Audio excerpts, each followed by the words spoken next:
A terceira lei de Newton fala das forças de ação e reação. No caso de um plano horizontal, com um bloco apoiado sobre ele, eu tenho as seguintes forças em relação ao bloco aqui. Tenho uma força que a Terra exerce sobre o bloco puxando para baixo. Esta é a força peso. Força peso do bloco. Quem está exercendo essa força é a Terra. Logo, existe uma reação na Terra puxando no sentido do bloco.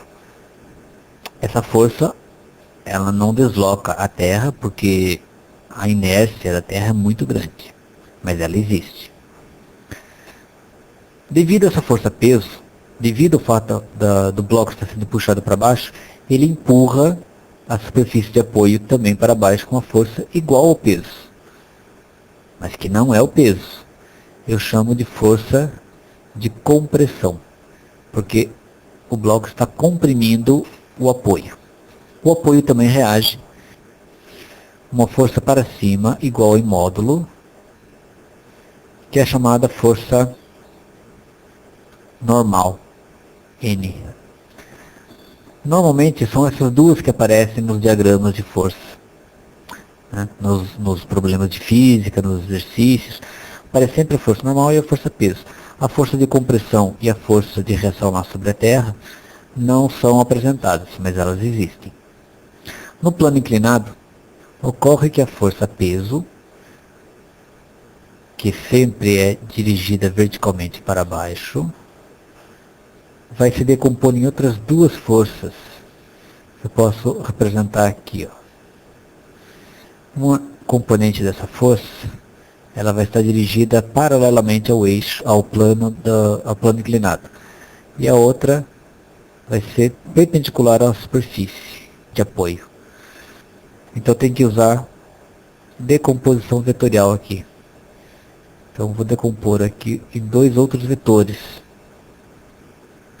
Veja. Ficou meio torta a minha figura, mas dá para entender.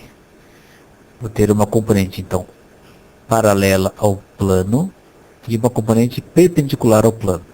A componente paralela é chamada de componente tangencial do peso. E a componente que é perpendicular é chamada de componente normal do peso.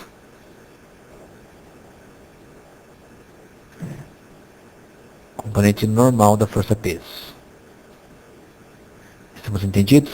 Vamos ver um simulador lá do conteúdo multimídia de física que explica melhor isso aqui. Este é o simulador. Eu tenho aqui um plano inclinado. Eu posso escolher visualizar dinamômetro ou vetores. Eu vou escolher vetores. Eu deixei aqui um ângulo de inclinação de 30 graus. Vou pedir o peso de 5 newtons e sem força de atrito, por enquanto. Peço para iniciar. E ali vai aparecer um bloco sendo puxado para cima por uma força F, em verde aqui. Veja, essa força em cinza apontando para baixo é a força peso. Essas duas aqui são os componentes dela. Componente normal e componente tangencial. Os valores são dados em função do ângulo.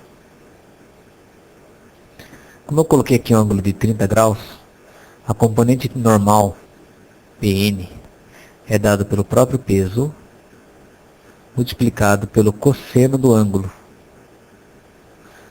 No caso ali, cosseno de 30 graus. Fazendo a continha, você vai ver que a força normal é aproximadamente igual a 4,3 newtons. A componente tangencial é dada pelo seno do ângulo. Então, é o próprio valor do peso multiplicado pelo seno do ângulo. No caso, 30 graus, seno de 30 é 0,5. Então, vai ser 5 vezes 0,5. Está aqui a componente paralela. Ele está chamando de paralela, chama de tangencial, é a mesma coisa. 2,5 newtons. Como não há força de atrito, essas são as únicas forças envolvidas. Então, para conseguir puxar esse bloco aqui para cima, é preciso vencer somente a força PT. Somente a força, a componente tangencial da força peso. Portanto, uma força igual, 2,5 e 2,5. Se houvesse atrito, eu precisaria de uma força maior aqui. Veja aqui aquela informação que eu havia dito antes. A força peso e a força peso e a força normal não são para ação e reação. O para ação e reação da força peso é a força que a Terra exerce sobre o bloco e a força que o bloco exerce sobre a Terra. Tá? Por isso que essas duas forças, né, a força normal e a força, no caso aqui Pn, elas estão aplicadas no mesmo corpo, porque elas não são para ação e reação. Vamos ver uma outra situação. Agora uma situação onde existe atrito. Eu coloquei um coeficiente de atrito de 0,4. Observe, eu tenho a força peso, as duas componentes, eu não alterei a força peso, continua 5 newtons, então as componentes também continuam as mesmas, 4,3 e 2,5, né? 4,3 e 2,5. Só que agora existe mais uma força aqui, ó. Então a força que tende a puxar o bloco para baixo no sentido da rampa, é 1,7 mais 2,5. Então para vencer essas duas forças eu preciso de 4,2, que é só somar os dois, né? Sugiro que você conheça esse simulador, porque você pode alterar aqui o valor do ângulo. E eu posso, por exemplo, colocar ângulo 0 de inclinação, nenhum coeficiente de atrito. Eu vou observar a situação do equilíbrio. Na situação de equilíbrio, eu poderia, se eu colocar o bloco em movimento, eu não preciso mais forças para manter ele em movimento. Olha lá, lembra da primeira lei? O bloco está em movimento. Parou porque eu pausei aqui. Ele já estava em movimento, eu não preciso de força para manter o movimento. Olha, a força necessária é 0. Por quê? Porque não existe atrito. Mas se eu colocar atrito? Se eu colocar atrito, necessariamente vai ser necessário existir uma força para compensar esse atrito, para manter o bloco em movimento. Está ali, ó. Nesse caso, então, no plano horizontal, a componente, não existe componente tangencial e normal. Só existe, na verdade, a força peso mesmo, que é a própria normal. Né? Por que ela é a própria normal? Porque ela é perpendicular à superfície. Assim, a força normal e a força peso são iguais, uma compensa a outra. E para compensar a força de atrito, eu preciso de uma força externa, pelo menos de mesmo valor, para manter o movimento uniforme. Se eu quiser acelerar, eu vou precisar de uma força maior do que a força de atrito.